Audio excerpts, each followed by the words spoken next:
Depending on when this video goes up, Pokemon Legends ZA is releasing in about a week or less. It's been a long wait for this one, as yes, ZA is considered a core game according to Game Freak, just like Legends Arceus, and the last core game released was Scarlet and Violet in 2022. Of course, that game had a decent lengthy DLC cycle, but still 3 years. And this is still technically Gen 9, even though apparently you can't trade back to previous Pokemon games in ZA. So, what do we expect, and what do I personally expect the final product to be like? For the most part, I feel like fans have been mostly positive toward what they've seen as we approach the release date, in a very cautious way of course. I think the reactions have been pretty rational. Other than maybe the battle system not being entirely turn-based, and, more importantly, having actual Pokemon movement as a mechanic. I don't think there's been too much shown that's really shook fans too much more than usual, except for maybe Kalos fanatics.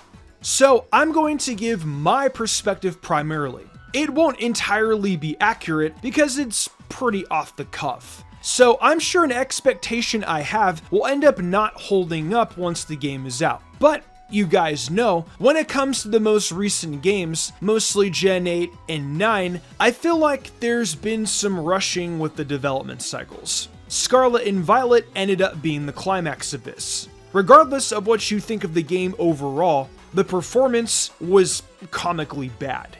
Unfortunately, in spite of some of the game's merits, that is the legacy of Scarlet and Violet. Now of course, it runs fine on the Switch too. It's like almost a different game on it. Shiny hunting in watery areas is now less miserable than the slideshow it was in 2022. Funny thing is, that felt like a precursor for what would happen to games even outside the Switch in following years. Apparently, it's partly because developing for stuff like Unreal Engine 5 and other current engines can still be rough around the edges for developers. But you didn't hear that from me. I'm not the expert for that. You see it on PS5 games sometimes, but more so on PC versions of a lot of those games. Monster Hunter Wilds is maybe the most famous example of this in the current year.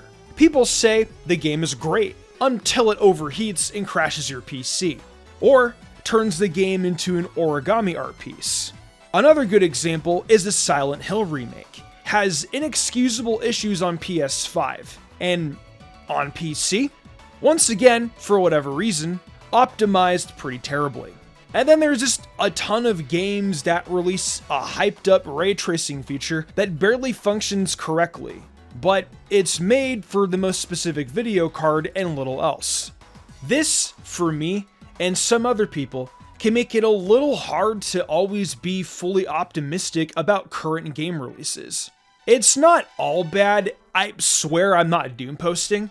I'm just saying, because of recent releases and Scarlet and Violet's launch, I'm not totally sold this game is gonna run super great yet on Switch 1. It'll run good on Switch 2, but a lot of people will be playing the Switch 1 version, myself included, despite its successor seemingly doing well enough in sales. But at the very least, it can't run worse than Scarlet and Violet did. The next thing is Lumio City as the setting. I'm pretty 50-50 on it. My editor thinks it's a cool idea, but I'm kind of iffy on it being literally the whole setting. Of course, maybe there's more to do that even Game Freak didn't want to spoil in trailers, but still. A lot of the environments in the trailers, pretty similar. Maybe when we actually play it, we'll be able to feel a stronger difference between areas. Sort of like how a lot of the same buildings are technically reused in older Pokemon games. But you could still tell Cinnabar Island apart from like Viridian City in red, blue, and yellow. We'll see, but I'm pretty cautious about it. Still, I do like that nighttime has a bit more personality to it in the trailers, with the lighting differences and the rougher trainers coming out craving trouble and battles. Next, there's the big elephant in the room. Mega Evolutions are back. They've been showing them off, and a lot of them are cool. The Victory Bell reveal, in particular, was honestly pretty hilarious. The other ones have also been pretty good, with Dragonite being one of the fan favorites. I still think the chromatic color effect in-game on these megas though, at least from what we've seen in the footage, is a bit too much. It'd be fine if it was there for like a few seconds after the initial change, but otherwise, I think it makes it harder to appreciate the work put into all the different models and color schemes the Pokemon have. It's probably the least offensive on Greninja, because the Water Shuriken looks really cool with the effect. Considering how popular Greninja is, it wouldn't surprise me if they based the effect on that Pokemon first and just applied it to the others without any adjustments based on their designs. I'm also curious as to how the actual mechanic of the Mega Evolutions will shake things up. The fact that they could be temporary is pretty interesting, but admittedly might actually make them feel less unique mechanically. There are literally hundreds of games where an alternate form or buff is just a temporary cooldown for you to pop your big moves, damage, and whatever else before it goes away, and this is pretty similar to that. Still, for the sake of however the game balance will work, I assume this is the best for Legends ZA's new battle mechanics. I'm still a bit on the fence on the free movement part in a few regards, but considering the competitive aspect here is still kind of unknown in its potential scope, I don't think it's a big deal if it's a little unbalanced or busted, as long as it's fun to revisit again and again in your journey like the best Pokemon games already are. And as long as the PvP aspect isn't too unwieldy online. Still, non-turn-based Pokemon is still a bit weird to think about, as Pokemon has always been kind of like Dragon Quest in that it avoided what became the status quo of changing its core games to no longer be turn-based, like Final Fantasy did. And just, a lot of games have these types of mechanics now. But it's not like turn-based is going away with champions and all that. And the older games are pretty immortalized and constantly replayed and somehow always feel relevant. So the change in Legends ZA doesn't scare me too much. And I'm still not expecting the system to be used for whatever the debut Gen 10 game is. Then there's the DLC announcement. My gut reaction was, regardless of how good the DLC may or may not end up being, it just felt weird seeing it when I did. I wasn't a fan of them already advertising it. I understand why they do it early, but it's always been a little annoying when they advertise DLC before the game is even out. It's the same thing with expansion passes or certain fighter passes that don't always have full roster information or number of characters you're buying, if you're looking at fighting games instead. Especially when some of those things end up not being out until about a year after the game. So those early announcements sometimes feel a little greasy, especially if you can order them without even knowing the content yet. With Legends ZA, I don't want to be too harsh about it yet, especially since the first DLC is probably only 3 to 4 months after release. So that part isn't that bad compared to other games. But, after Scarlet and Violet's rocky release, I feel like they could have waited just a little longer.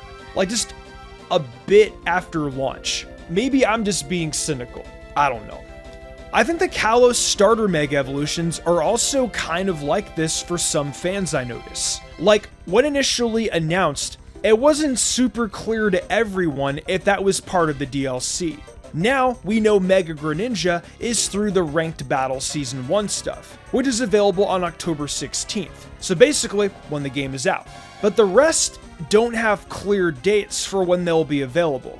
I assume it's just based on how many battles you participate in though, not your actual online rank. I hope they don't make getting them unobtainable for too long though. Like, once Season 1 ends, how else will you be able to get that Megastone for Greninja? Is it going to be rotated after 3 seasons? For Greninja especially, it would be annoying for some fans to wait like 3 months to be able to get another, since it's a ridiculously popular mon. Kind of random after all that, but I'm actually really looking forward to potential fashion stuff in-game. I haven't spoiled myself on what's available, assuming some more information is now out there with review copies or whatever. But Kalos is what introduced the concept fully to players, and it was pretty fun. Scarlet and Violet's clothing options were so bare, it was pretty awful. And I feel like there just wasn't much to like overall with outfit appearances. Honestly, one of the weirdest decisions with the game.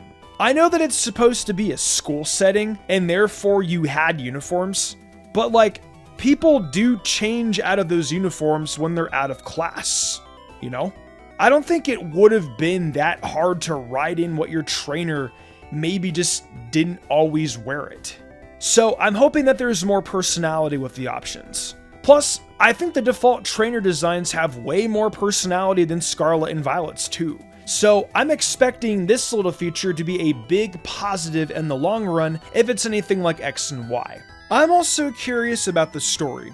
Obviously, Lumio City itself has something going on that the trailers haven't really let us in on. There's some major stuff that they really haven't been wanting to spoil at all. It's actually surprising how little we've been given regarding certain plot points. Hopefully, the battle ranking stuff in this story doesn't hog up too much of the actual narrative. I'm cool with it being the biggest part of the gameplay flow, but honestly, this is a quality I wouldn't mind seeing them borrow from Legends Arceus and Scarlet and Violet, since those games actually have decent stories and mythology to them. So hopefully, in this regard, Legends ZA keeps up the current standard at least.